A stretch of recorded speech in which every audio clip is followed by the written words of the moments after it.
Queridos amigos, a passagem das Escrituras Sagradas para a qual eu devo chamar a sua atenção nesta tarde se encontra no Evangelho de Mateus, no capítulo de número 9, nós leremos o versículo de número 18. Abra comigo nesta tarde o Evangelho de Mateus, capítulo de número 9, versículo de número 18. Estas palavras de Mateus pelo Espírito, dizendo-lhes ele estas coisas: eis que chegou um chefe e o adorou, isto é, Jesus, dizendo: minha filha faleceu agora mesmo, mas vem, impõe-lhe a tua mão e ela viverá.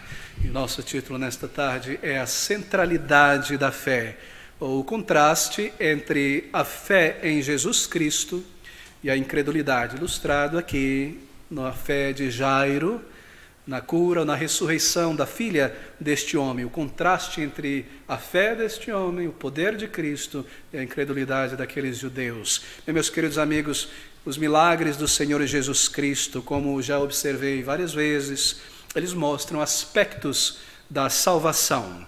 Eles ensinam o caminho de salvação. Sim, esses milagres, é claro, eles autenticam o Senhor Jesus Cristo, demonstrando o seu poder. Ele é o Messias, ele deveria vir com poder, e ele veio. Estes milagres autenticam que ele é o mensageiro de Deus, o Salvador, o Filho de Deus, o Messias que deveria vir ao mundo, mas também são figuras de como ele cura almas, de como ele restaura a visão de cegos espirituais, de como ele restaura os mudos espirituais e os capacita a orar a Ele, a clamar a Ele, a adorá-lo, a servi-lo, a proclamar a sua verdade, como Ele restaura os mortos espirituais e os dá a vida e a vida eterna e a comunhão com o Deus vivo.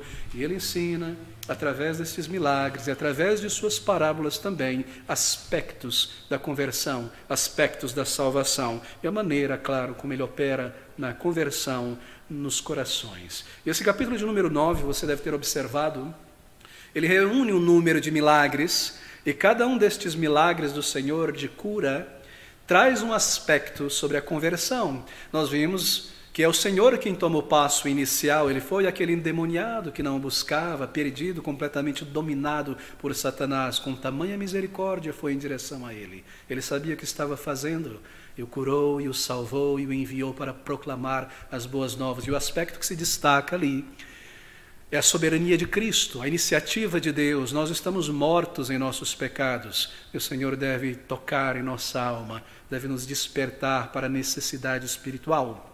Nós vimos também o caso daquele homem paralítico, a fé daqueles amigos que o levaram até o Salvador, a intercessão dele, assim por dizer, diante de Cristo, trazendo o seu amigo para o curar, e o Senhor o cura e também perdoa os seus pecados e o salve. Aqui nós temos esse aspecto do Evangelho, da salvação, que é a necessidade de intercessão. Nós vemos isso aqui também em Jairo intercedendo por sua filha diante do Salvador.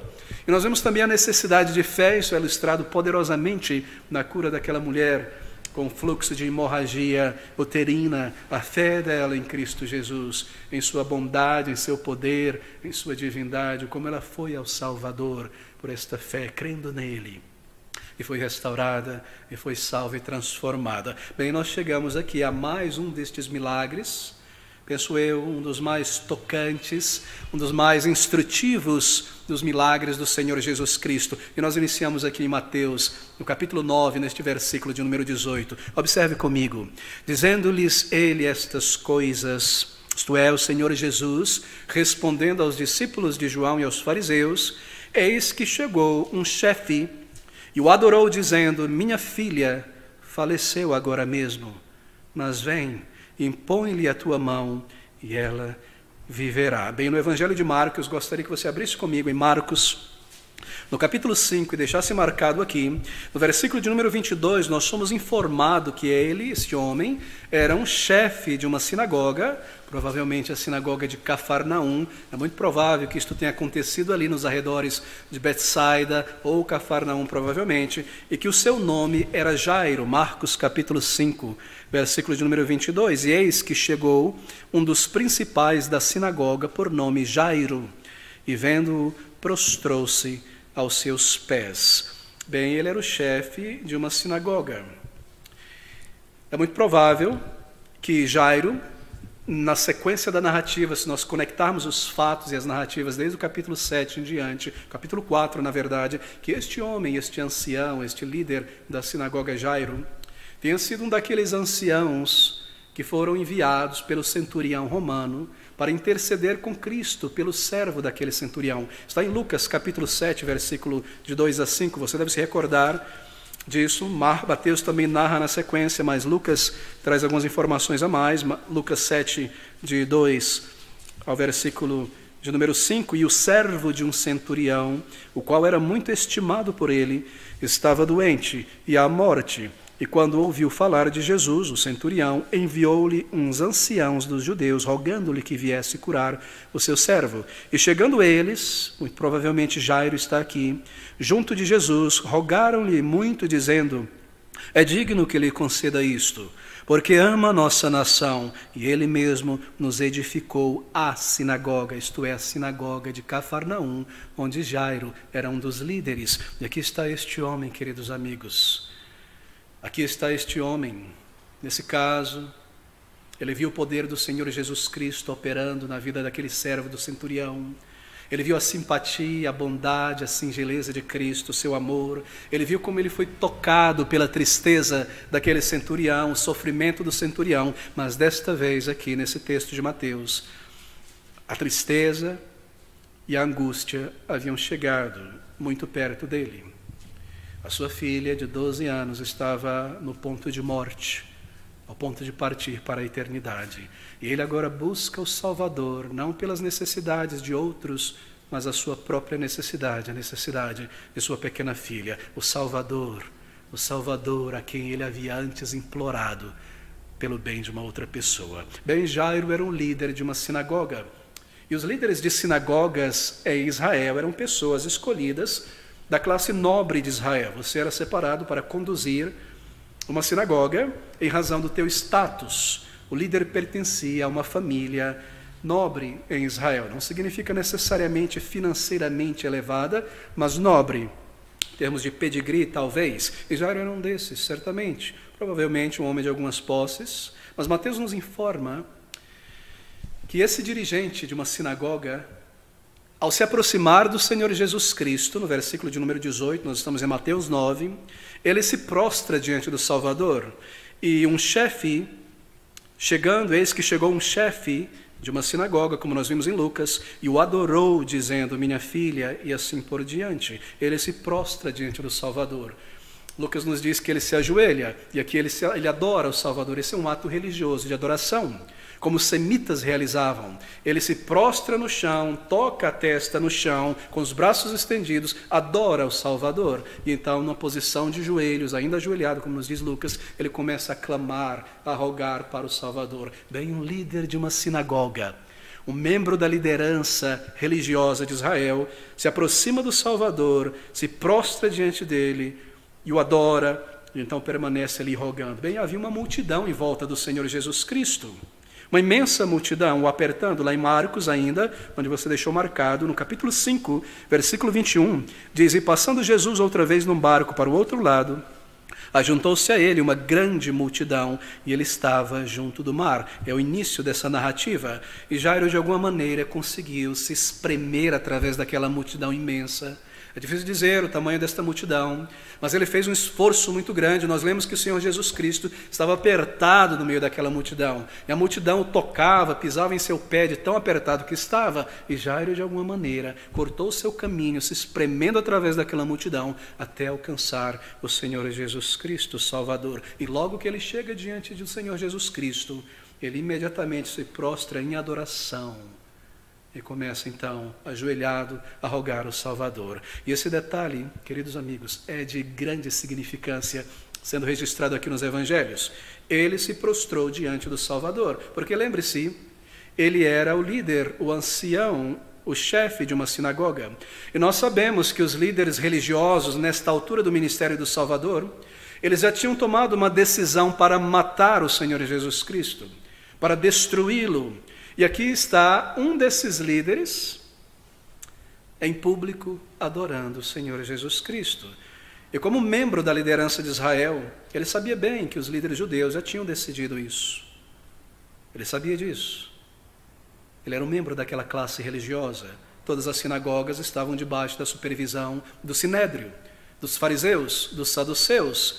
E ele deveria, a rigor, seguir as orientações daqueles líderes fariseus e escribas. Mas ao fazer isso, ao se aproximar de Cristo, ao se dobrar diante dele, ao prestar tamanha reverência e consideração, a adorá-lo como Senhor, como Messias, porque é isso que ele está fazendo. Essa é uma adoração dirigida à divindade, a Deus, ao Filho de Deus. Ele seria então severamente criticado, severamente punido.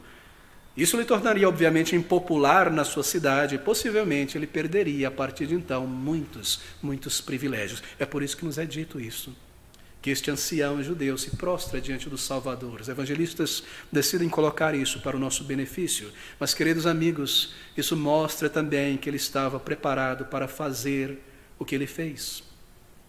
Isso mostra que ele estava preparado, de fato, para ir ao Salvador. Ele cai aos pés de Cristo e clama por seu socorro.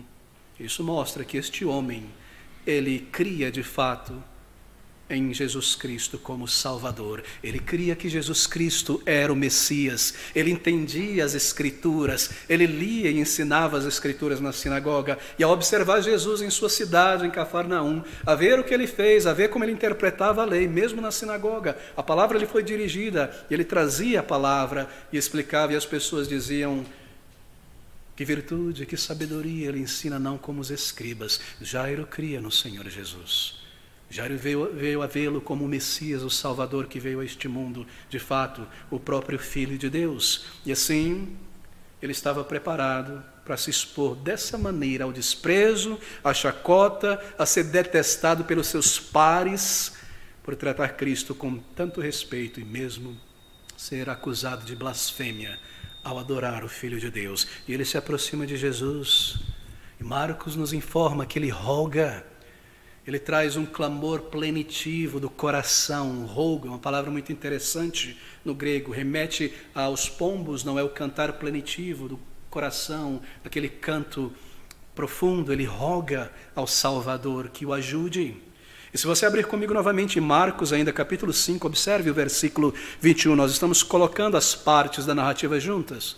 Versículo 21, e passando Jesus outra vez num barco para o outro lado, ajuntou-se a ele uma grande multidão, e ele estava junto do mar, e eis que chegou um dos principais da sinagoga, por nome Jairo, e vendo o momento em que ele viu o Senhor através da multidão, o seu rosto, ele se aproximou e prostrou-se aos seus pés e rogava-lhe muito, muito. A palavra grega traduzida em português como muito significa muitas vezes, repetidamente, várias vezes. Ele foi ao Senhor e ele trouxe ao Senhor muitos argumentos, muitas petições. É esse o significado, dizendo: minha filha está ao ponto da morte, minha filha está morrendo, minha filha está passando para a eternidade. Ele trouxe argumentos diante do Senhor, clamando, rogando a sua misericórdia, apelando à sua simpatia e à sua bondade. Em Mateus, nos é dito que ele disse ao Senhor: a minha filha faleceu mesmo agora, ou acabou de falecer. Bem, não há contradição entre Marcos, Lucas e Mateus, porque Lucas e Mateus nos diz que ela estava a ponto de morrer, mas Mateus diz que ela já tinha morrido. Bem, ela estava no processo de morte. E quando ele sai da sua casa em direção ao Salvador, ele sabia que em um determinado momento, em pouco tempo, ela estaria morta. E é por isso que ele diz ao Salvador, aqui em Mateus, no capítulo de número 9, estas palavras: minha filha faleceu agora mesmo, versículo 18, perdão, mas vem, Senhor, vem. Tente ouvir, querido amigo, o clamor desse coração. Tente ouvir o rogo: vem, Senhor. Não há autoridade aqui, não há comando aqui. Aqui há súplica, aqui há rogo, muito clamor. Vem, Senhor, vem comigo. Tu podes fazer algo, tu podes curá-la, tu podes impedir a morte. Vem comigo, Senhor. A minha filha faleceu mesmo agora. Eu a deixei a ponto de morte e agora ela já deve ter morrido. Ela faleceu neste momento. Ele trouxe muitos argumentos. Eu me pergunto, que argumentos ele trouxe ao Salvador?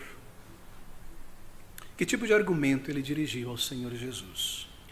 Bem, ele não poderia ter dito a Jesus, a quem ele cria ser o Messias, o Filho de Deus, o Salvador que pregava arrependimento e fé, salvação pela graça. Ele não poderia ter dito ao Senhor Jesus algo nestas linhas: ó Senhor, a minha filha é uma boa menina, nós precisamos dela, Senhor, ela é a nossa única filha.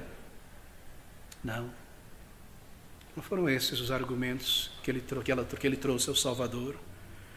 Mas os argumentos que ele dirigiu a Cristo em sua fé nele como Salvador foi algo dessa ordem: Senhor, Tu és o Salvador do mundo que veio, Tu és o Messias prometido, Tu és o Cristo de Deus, Tu és o Salvador. E o Senhor tem tamanha misericórdia das pessoas, e eu já vi e ouvi pessoalmente tantas vezes, e o Senhor mostrou misericórdia curando pessoas tantas vezes. Ó Senhor, tem misericórdia da minha pequena menina, vem Senhor, vem comigo. Foram esses tipos de argumentos que ele trouxe diante do Salvador. Eu estou certo disso, porque ele rogou ao Senhor com muitas palavras, apelando à bondade do Salvador, ao seu poder. Ele sabia a maneira certa de se aproximar do Senhor Jesus Cristo. Queridos, lembre-se que eu mencionei que os milagres do Salvador são figuras da conversão,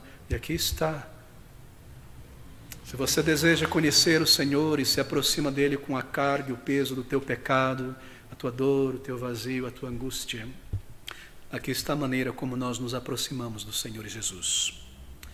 Não em teus méritos, dizendo: ó Senhor, eu não sou tão mau, não é minha culpa que eu tenha pecado daquela maneira, eu ainda tenho algum valor para o cristianismo, e olha, eu tenho tantas qualidades, se o Senhor me salvar e me transformar em um filho de Deus, eu serei um grande ganho, um troféu para a igreja, porque eu vou fazer isso e aquilo. Não, queridos amigos, não é assim que você se aproxima do Senhor Jesus Cristo. Você se aproxima dele na tua grande necessidade de perdão. Você apela e roga a ele baseado na misericórdia dele, naquilo que você sabe sobre ele e na tua grande necessidade. E nós fazemos assim. E se nós fizermos assim, ele nos ouvirá. Ele está pronto a ouvir um coração contrito. Bem, o Senhor então vai com ele, versículo de número 19, aqui em Mateus capítulo de número 9. E Jesus, levantando-se, seguiu-o, ele e os seus discípulos. Bem, havia uma certa distância a ser percorrida, nós não sabemos que distância daquele ponto ali na beira do lago, talvez, em direção à casa daquele líder. E é nesse caminho para a casa de Jairo que nós lemos sobre esta interrupção. Ele é parado no caminho. Versículo de número 20. E eis que uma mulher que havia já 12 anos padecia de um fluxo de sangue, um fluxo uterino, chegando por detrás de Jesus, tocou na orla da sua roupa, porque dizia consigo: se eu tão somente tocar a sua roupa, ficarei sã. E Jesus, voltando-se e vendo-a, disse: tem bom ânimo, filha, a tua fé te salvou. E imediatamente a mulher ficou sã. Imediatamente ela ficou sã. Bem, nós lemos sobre esta interrupção. Eu não lidarei com isto, porque nós já lidamos no domingo passado, uma mulher com fluxo de sangue, a sua fé, a sua cura e a sua salvação. Mas veja, a interrupção aqui desta mulher, o fato do Senhor Jesus Cristo ter parado no caminho em direção à casa de Jairo, parado para lidar com ela e ajudá-la e respondê-la, certamente trouxe um atraso. Trouxe um atraso ao que o Senhor Jesus Cristo iria fazer na visão do pai daquela menina. Isso trouxe um atraso na urgência da jornada em direção à casa. Será que Jairo ficou ansioso, ficou impaciente? Certamente, é claro que sim. Ele estava intensamente ansioso. Sua filha estava a ponto de morrer. Ele diz: vem, Senhor, agora, não tarda, vem comigo. Nenhum minuto poderia ser perdido. A menina estava passando os portais da eternidade. O Senhor já estava a caminho, ele já tinha se levantado, indo em direção à casa de Jairo, talvez um pouco apressado com eles, indo ajudá-lo. Então, um atraso. E nós seguimos então para o final deste incidente, a continuação da jornada no versículo 22. E Jesus, voltando-se, vendo-a, disse à mulher: tem bom ânimo, filha, a tua fé te salvou. E imediatamente a mulher ficou sã. Mas agora, é neste exato momento, quando o Senhor falava com ela, que alguém vem da casa de Jairo para informá-lo que a sua filha que já estava falecendo, acaba de morrer. Veja comigo em Marcos capítulo 5, versículo 34. E ele, deixa eu ler do versículo 33. Então a mulher que sabia o que lhe tinha acontecido, temendo e tremendo, aproximou-se e prostrou-se diante dele e disse-lhe toda a verdade. E ele lhe disse: filha, a tua fé te salvou. Vai em paz e ser curada deste mal. Estando ele ainda falando, chegaram alguns do principal da sinagoga, a quem disseram: a tua filha está morta. Para de enfadar mais o mestre. O grego traz a ideia de empestear, porque apurrinhas, porque constranges, porque enfadas ainda o mestre. É muito triste, não é, queridos? É muito triste, porque enfadas mais o mestre. Não é triste? Não é trágico que o Senhor tenha se demorado, que o Senhor tenha atrasado, e agora a pequena menina estava morta? Não, não é trágico, não. Porque o Senhor Jesus Cristo sabia o que estava fazendo. Ele atrasou de propósito. Quando ele é chamado para visitar Lázaro, ele ainda espera alguns dias de propósito. Era a sua vontade que Lázaro partisse. É a sua vontade que esta pequena menina partisse. Ele sabia perfeitamente bem o que iria fazer. Ele sempre soube. E ele fez isso com frequência, não é? Com frequência ele faz isso em nossas vidas. Com frequência ele retarda, assim por dizer, atrasa, entre aspas, em responder a nossa oração. Aqui está uma figura de um homem orando ao Senhor. É isso que ele fez. Ele foi a Cristo orar, interceder, pedir, clamar por sua filha, rogando por ajuda, e há um atraso na resposta do Senhor. Queridos amigos, há este período de atraso também para nós.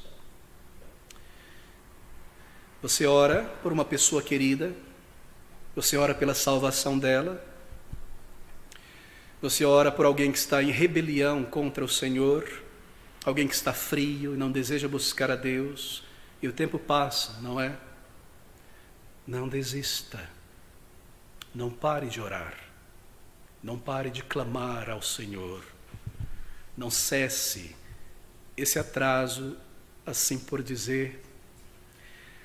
Normalmente é o propósito do Senhor, mas todas as coisas estão na mão dEle. E você está entregando tudo a Ele. Continue a clamar. Há esse período, digo eu, de atraso ou espera. Veja como o Senhor Jesus lidou com a ansiedade de Jairo. No versículo 35 ainda de Marcos, nós lemos estas palavras: estando ele ainda falando, chegaram alguns do principal da sinagoga, a quem disseram: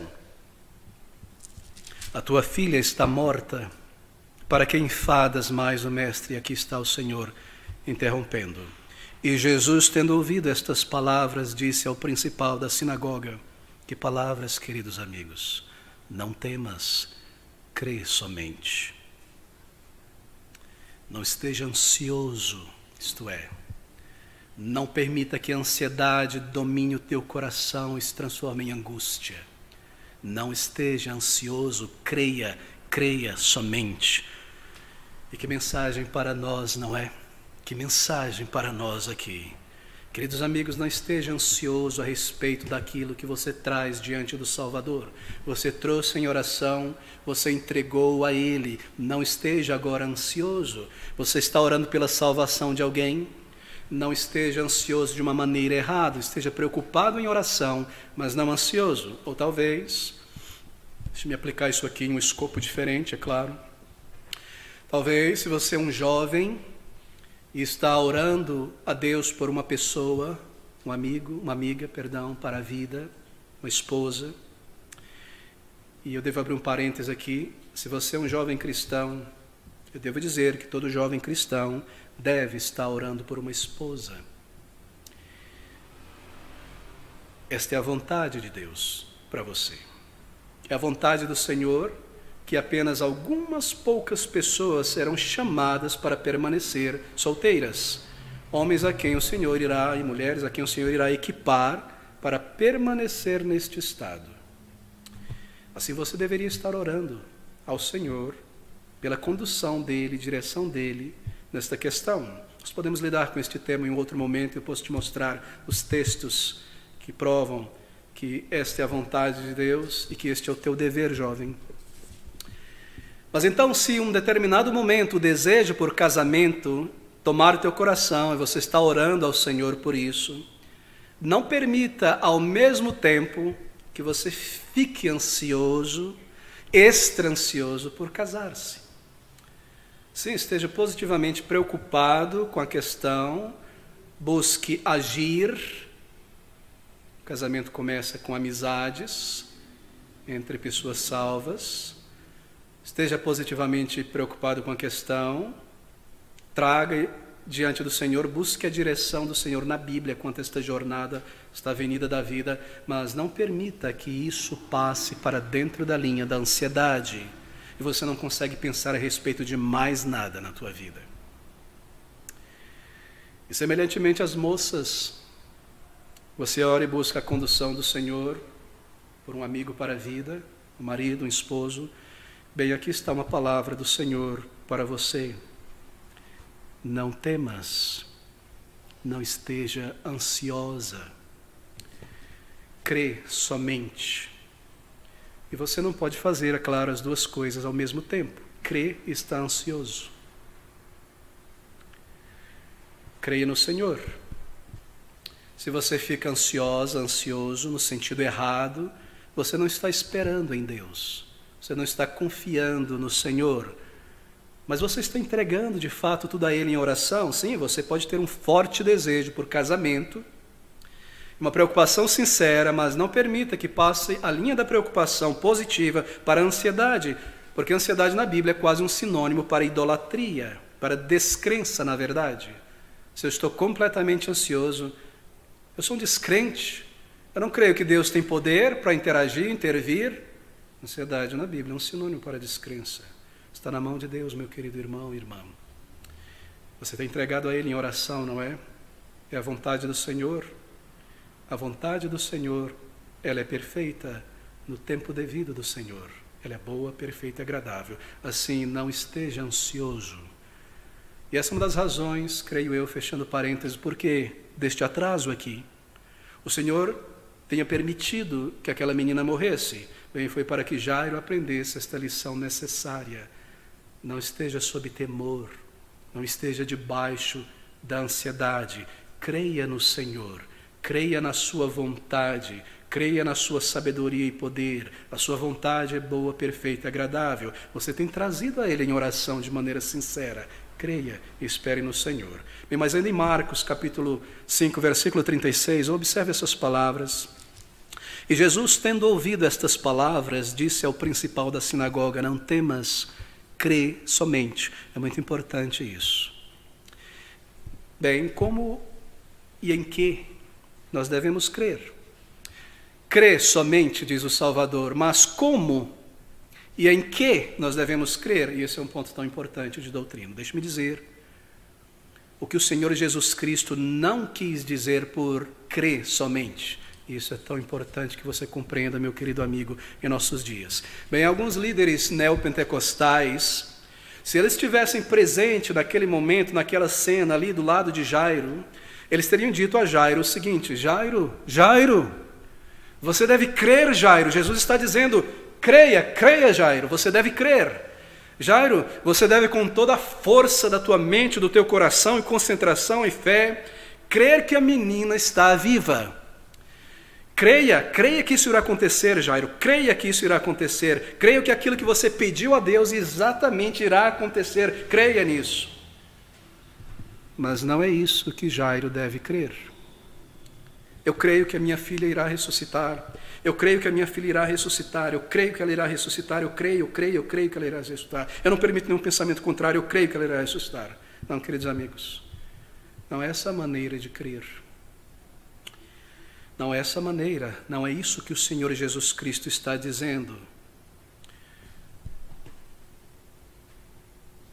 Observe o que Ele está dizendo aqui. Leia novamente. E Jesus, tendo ouvido estas palavras, disse ao principal da sinagoga: não temas, crê somente. Crê somente. A sua fé é colocada no Senhor Jesus e não na coisa que você pede a Ele. No Senhor, em sua sabedoria, em sua vontade, em seu propósito. No fato de que a vontade dEle é boa, é perfeita, qualquer que seja a resposta que Ele dê à tua oração. É nisso que você deve crer. Você não deve crer, e esse não é o ensino aqui, que aquilo que você orou, da maneira como você orou, o desejo que você tem, o objeto que você pediu, o que quer que seja, irá acontecer. Creia nisso, creia nisso. Isso é o misticismo que entrou no pentecostalismo e tem entrado e se infiltrado em igrejas históricas. Não é isso que você deve crer. Você deve crer no Senhor ao orar a Ele, ao trazer a Ele a sua petição. Crer que, independente da maneira como Ele responde, eu creio. Foi a resposta do Senhor. Ele é sábio, Ele é poderoso. Ele é o Senhor sobre todas as coisas. Fé na Bíblia é fé em Jesus, e não na coisa que você pediu acontecer. E Jairo precisa aprender isso, e nós precisamos aprender. Nós não cremos apenas no poder de Deus, nós cremos na sua sabedoria, no seu cronograma e na sua vontade. E assim, muitas vezes, a maneira como Ele irá responder à nossa petição não será exatamente da maneira como nós pedimos, mas tenho absoluta certeza, creia nisso, nele, que a sua resposta será muito mais sábia e melhor do que aquilo que exatamente nós pedimos.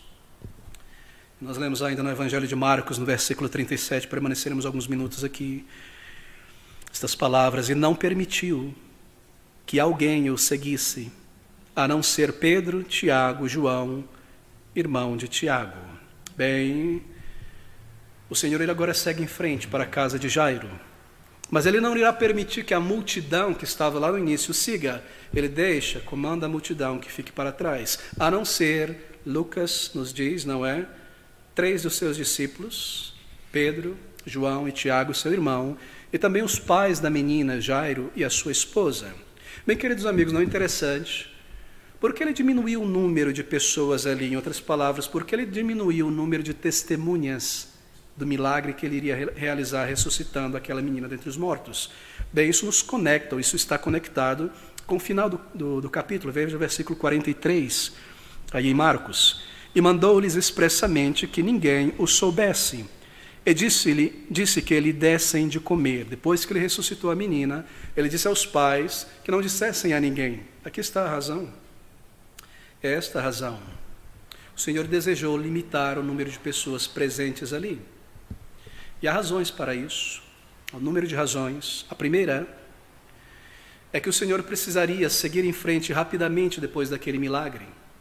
Depois de curar e ressuscitar a menina, Ele precisaria com seus discípulos sair daquela casa e seguir em frente em sua missão.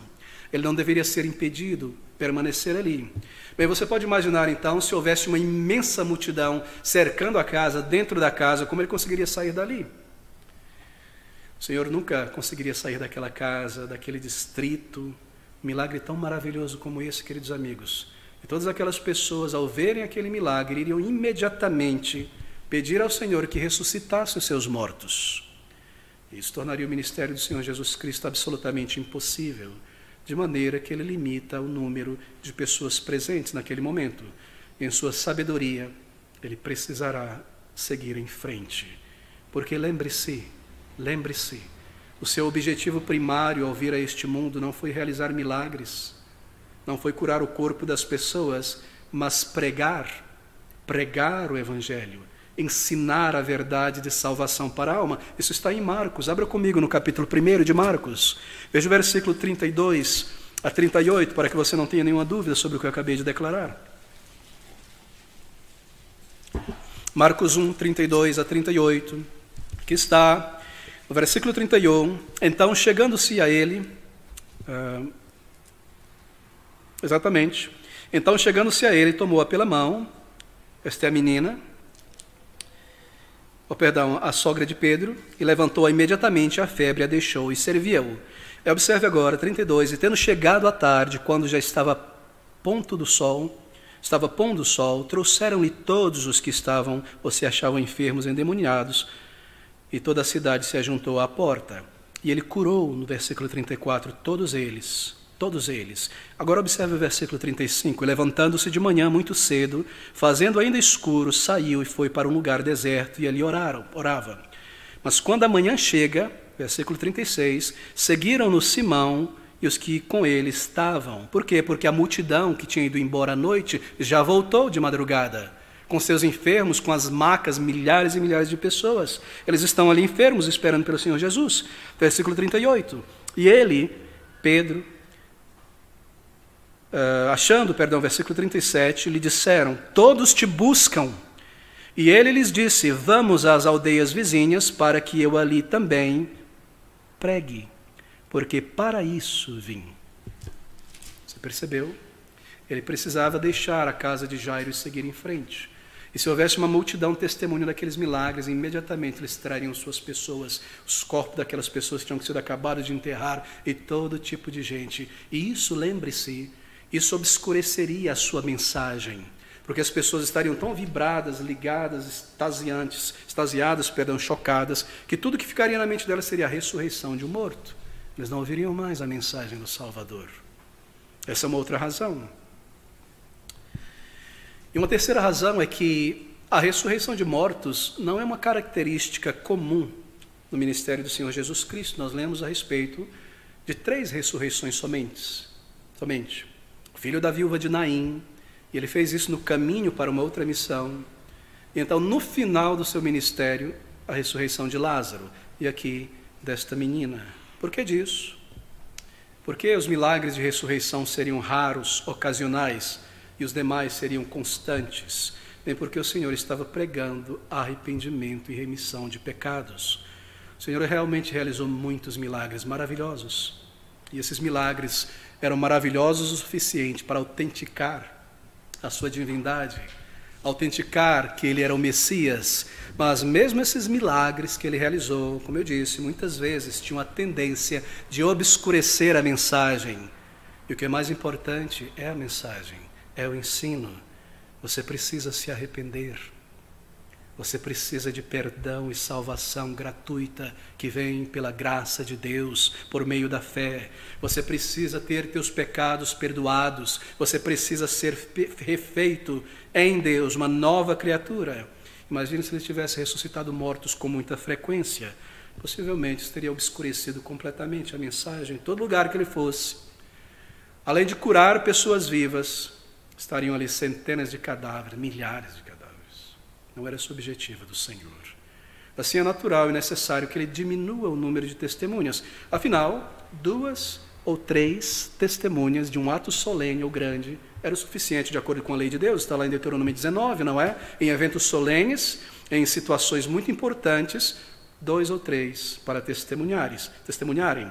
E os discípulos seriam essas testemunhas. E mais tarde, depois da crucificação e ressurreição do Salvador, eles pregariam, entenderiam, e as pessoas entenderiam: Cristo é o Salvador, Ele é Deus que veio ao mundo, Ele é o Filho de Deus, Ele ressuscitou mortos. Eles pregariam a respeito disso. Bem, essa é a razão, queridos amigos. E é claro, voltando à narrativa, havia por parte do Salvador, como sempre, havia por parte do Salvador tremenda simpatia, singeleza por aquela pequena menina, é claro. O Senhor não queria balbúcio, alarido, desordem, comoção, gritaria, movimento, quando aquela pequena menina despertasse. Pessoas chorando, pessoas pranteando, gritando, espantadas logo depois da ressurreição de um morto. Ele queria o número menor possível de pessoas quando ela fosse trazida de volta à vida. E aqui está a bondade, a ternura do Salvador. Ela seria trazida de volta à vida em um ambiente sem tumulto, sem balbúrdia. Ela não seria espantada, aterrorizada ao despertar. Ela não seria trazida de volta à vida, ou melhor, ela seria trazida de volta à vida no ambiente mais calmo possível, apenas vendo a face dos seus pais e o Salvador e os seus amáveis discípulos ali. Que amor tão grande, que bondade não é do Salvador. Ele sente por nós. E assim, quando Ele responde às nossas orações, Ele não é como um funcionário público, um governante que apenas assina ali, próximo. Não, Ele sente por nós. E se você orar a Ele por perdão e salvação, Ele te ouvirá e te tratará como uma filha, um filho, e você pertencerá a Ele. Quão bondoso é o Senhor mesmo em suas correções e disciplinas, às vezes para nos trazer de volta a Ele, no lugar de nos castigar severamente, Ele faz uma situação que nós nos envergonhamos e voltamos logo para Ele. Ele mostra o seu amor através de uma situação. E nós vemos quão amável é o Salvador. Ele não necessita sempre nos disciplinar com a vara. Isso é quando nós nos tornamos filhos e filhas tão rebeldes. Ele precisa fazer isso, queridos amigos. Assim, esta é a razão. A simpatia, a ternura do Salvador é vista aqui. E é claro, aquelas pessoas, aquela multidão, eles haviam ridicularizado o Senhor. Eles eram incrédulos. Nós lemos a respeito disso ainda em Marcos capítulo 5. Observe essas palavras, está tudo aqui no versículo de número 39. Entrando, Jesus disse-lhes: por que vos alvoroçais e chorais? A menina não está morta, mas dorme. E riam-se dele. E riam-se dele. Aquelas pessoas eram incrédulas. E diante de um milagre tão maravilhoso do Senhor Jesus Cristo, como esse, uma demonstração de tão grande poder, de salvação, de bondade, de amor, o Senhor não deixaria que a incredulidade tivesse uma cadeira para observar. Assim, o Salvador, queridos amigos, diante do poder e da graça de Cristo, a incredulidade é sempre, sempre deixada de fora. Será que é uma aplicação aqui para nós? Algo importante? Você não crê de fato no Senhor Jesus como Salvador, que te comanda o arrependimento? Então você não verá nada do poder de Deus em tua vida, absolutamente nada. Nada de suas bênçãos, nem resposta às tuas orações, nada que eleve a tua alma, que te abençoe. A fé em Jesus Cristo é central. O Senhor Jesus Cristo estava naquela casa ensinando e aqueles 4 amigos desceram seu amigo paralítico ali no meio. E Lucas nos diz que o poder de Deus estava ali, operando. Mas os escribas estavam ali incrédulos. E eles não foram tocados, nem experimentaram o poder de Deus. Mas sim aqueles que creem no Salvador. E nós vemos isso continuamente na palavra. A fé no Senhor Jesus é essencial. Para ir a Deus, o Pai, você deve ir por meio de Jesus Cristo. Este é o único nome, a única pessoa. Ouvi-lo e responder ao seu chamado ao arrependimento, e clamar a Ele por misericórdia, se dirigir a Deus o Pai por salvação, crendo que o Senhor alcançou os méritos para a salvação de pecadores. Bem, de volta ao nosso texto em Mateus capítulo 9, nós precisamos correr agora, pouco tempo diante de nós. Observe o versículo de número 23. E Jesus, chegando à casa daquele chefe, vendo os instrumentistas e o povo em alvoroço, disse-lhe: retirai-vos, que a menina não está morta, mas dorme. E riram-se dele. Bem, os instrumentistas e os pranteadores, aqueles que choram, eles somente começariam a tocar e a chorar, obviamente, de fato, quando a menina estivesse morta. Assim, quando o Senhor Jesus diz que ela não estava morta, mas dorme, não quer dizer que ela não estava morta, ela estava de fato.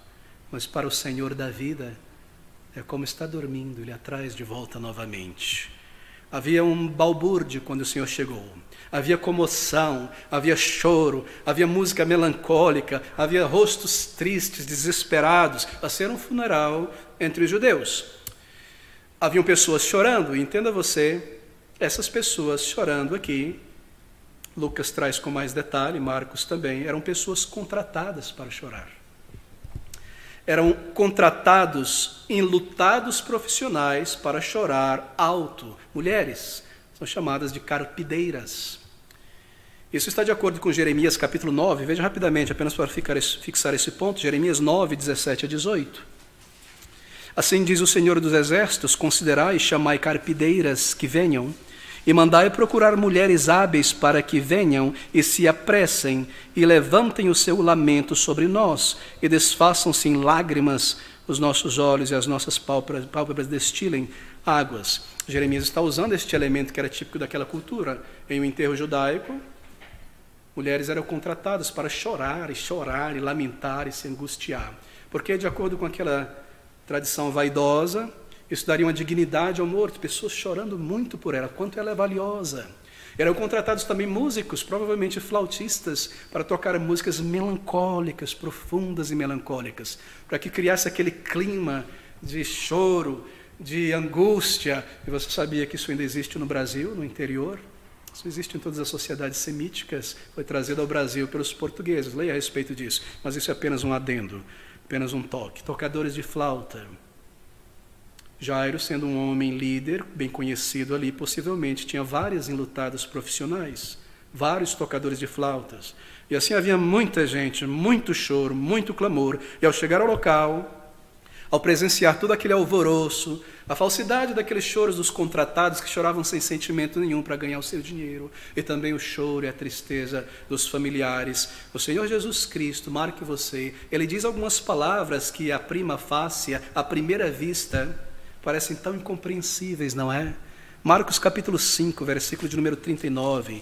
Observe o que ele diz aqui, à primeira face, nós não parecemos entender o que ele quer dizer, porque ele diz essas palavras.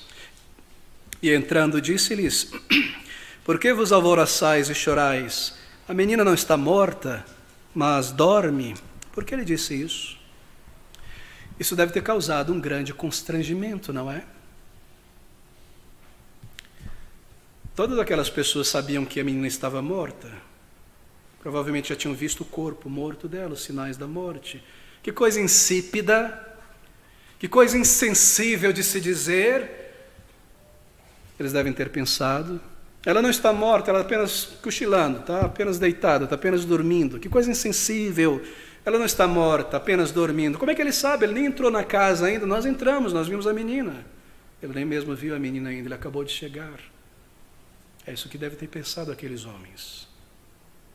E o versículo de número 40 nos diz essas palavras: e riram-se dele. A tradução não é boa aqui.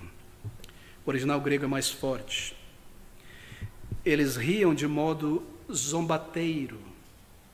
Eles não apenas acharam graça, eles davam gargalhada de modo a ridicularizar, a zombar do Senhor Jesus. Tanto aqueles que estavam esperando o seu dinheiro fizeram isso, porque se a menina não estivesse morta, não é? Não teria ganho.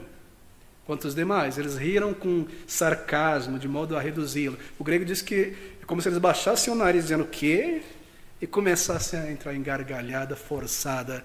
E assim como eles conseguiam chorar artificialmente, conseguiam gargalhar de modo a reduzir o Salvador, a desprezá-lo. Esta ideia, esta força que é trazida na expressão aqui nestes versículos. E por isso que o Senhor Jesus Cristo, então, disse aquelas palavras. Por quê? Porque o que ele disse trouxe à tona a incredulidade do coração daquelas pessoas. Ele disse isso para evidenciar a incredulidade deles. Eles não criam em Jesus como Salvador. Aquelas pessoas eram pessoas que muito provavelmente tinham testemunhado dos milagres de Jesus, mas observe o elemento psicológico aqui. Elas diziam de si mesmas: bem, ele fez muitas coisas, mas o que ele pode fazer agora? Não importa o que ele tenha feito, não importa qual seja a sua arte mágica, o seu poder, a menina já morreu, já acabou, já passou. O que ele pode fazer? Está dormindo.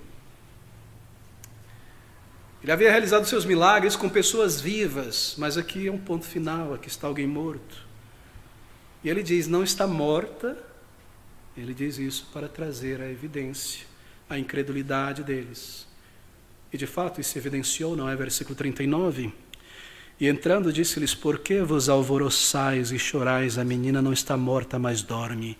E riam-se dele. Porém ele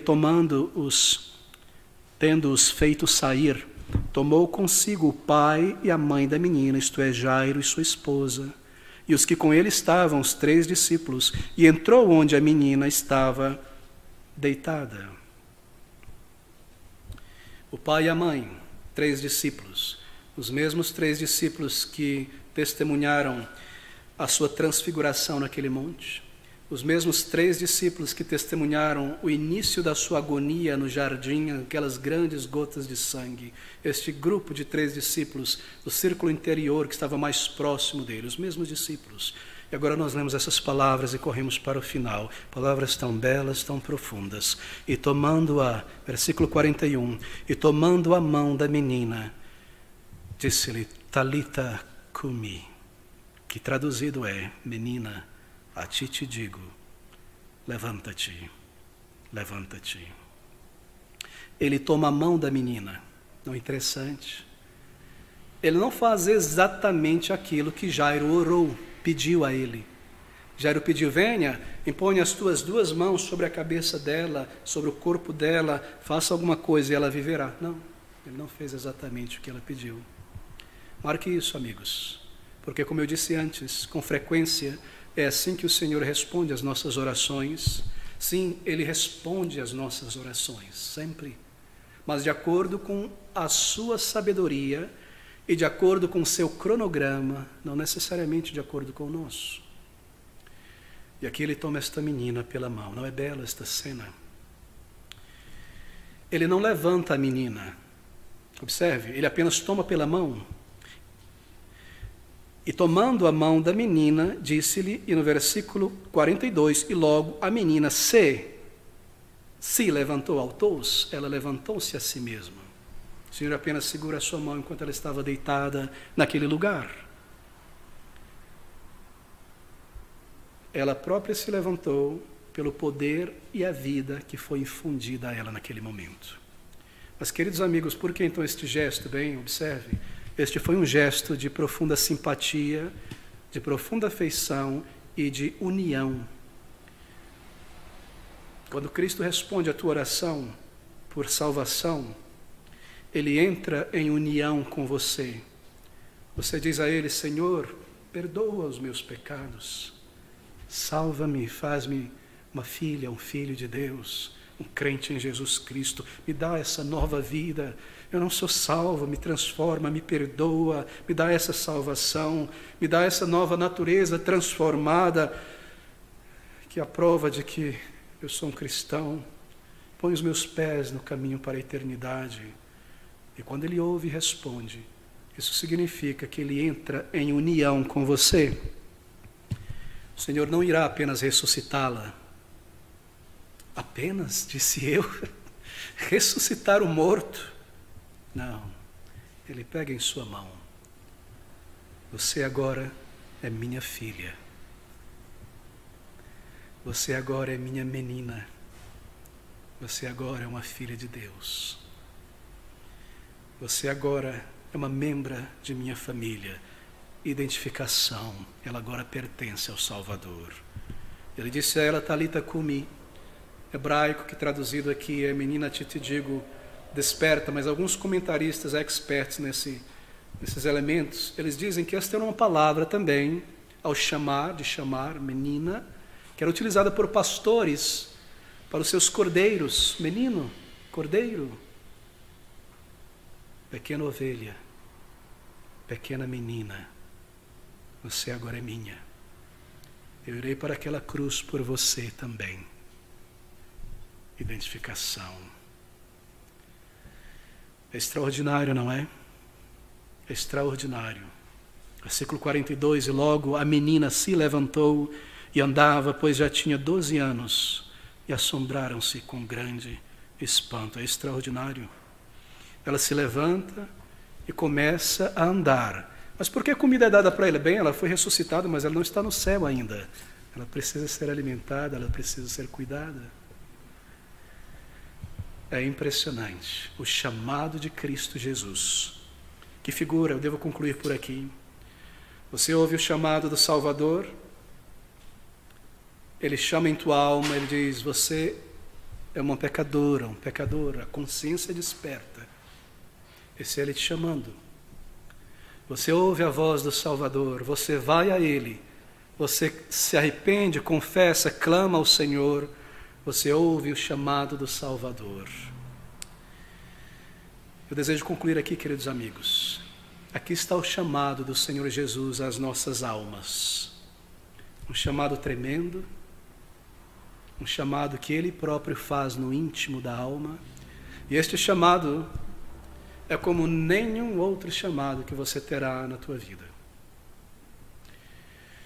Ele gera transformação se você responder. Ninguém mais pode transformar o teu caráter senão o Senhor. E Ele fará grande, imensa, imensa transformação em tua vida. É um chamado pessoal. Em outro texto ele diz: vinde a mim, Salvador. É a Jesus que você deve ir em arrependimento. Não é ao cristianismo, à igreja, cristianismo como religião, quero dizer, ao pastor, ao quem quer que seja. Em outras palavras, não é tornar-se um religioso, não é tentar melhorar a sua vida, é ir à pessoa de Cristo em oração. E Ele te salvará, e assim você poderá ter a religião certa. Porque ser um cristão é conversão, é um relacionamento com Cristo, é pertencer a Ele e agora a sua verdadeira igreja, dos convertidos, dos salvos. Ir a Ele, não ir a um emaranhado de ritos e práticas religiosas, ir a Ele por aquilo que Ele fez e pode fazer por tua vida. O que você faz com o chamado de Cristo à tua alma? Você coloca de lado o chamado de Cristo? Eu não irei, alguém diz, porque eu não posso crer nessa mensagem, descrer do chamado de Cristo. Na Bíblia, descrença nunca é um acidente, é sempre uma escolha. E quando nós dizemos coisas do tipo, eu não posso crer nesta mensagem, o que nós queremos dizer é, eu não quero crer nesta mensagem. Eu não quero certas coisas, eu não quero, ou melhor dizendo, eu ainda quero certas coisas, certo estilo de vida que eu sei que Deus não aprova. Não é que eu não posso crer, eu não desejo. Assim, queridos amigos, o coração e o desejo pecaminoso informam a mente, e a mente escolhe não crer no Salvador e buscar razões para não crer. É sempre eu não desejo crer. Abra comigo em João capítulo 5 e nós concluímos aqui. No versículo de número 20, nós ouvimos estas palavras do Senhor Jesus Cristo. E no versículo 21 também. João 5, versículo de número 20, estas palavras do Salvador: porque o Pai, diz Jesus, ama o Filho e mostra-lhe tudo o que faz. E Ele lhe mostrará maiores obras do que estas, para que vos maravilheis. Versículo 21, pois assim como o Pai ressuscita os mortos e os vivifica, assim também o Filho vivifica aqueles que quer.